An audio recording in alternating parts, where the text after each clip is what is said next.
Abdullah, how are you? Fine, thank you. কেমন আছো তুমি? ভালো আছি। ভালো আছো? হ্যাঁ, কালকে স্কুলে আসো নাই কেন? ঢাকা গিয়েছিলাম। ঢাকা গিয়েছিলে?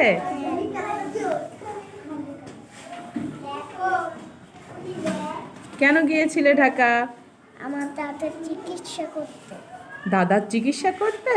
হ্যাঁ, কেন, তোমার দাদার কি হয়েছে? জানি না। তুমি জানো না? না, কেন জানো না? আমি তোমাদের জানি। ও, তুমি ছোট মানুষ, হ্যাঁ, এজন্য জানো না? না, ও আচ্ছা। এখন দাদা কোথায়, বাড়িতে না হাসপাতালে? বাড়িতে। বাড়িতে নিয়ে আসছো? না, কাজ করে। কাজ করে? আচ্ছা, তুমি এখন কার সাথে আসছো আজকে স্কুলে? আমার মার সাথে। আমার সাথে? আচ্ছা ঠিক আছে, স্কুল বন্ধ করবা না, হ্যাঁ? আচ্ছা। আচ্ছা ঠিক আছে, থ্যাংক ইউ। একটা হাসি দাও, তাকাও তাকাও।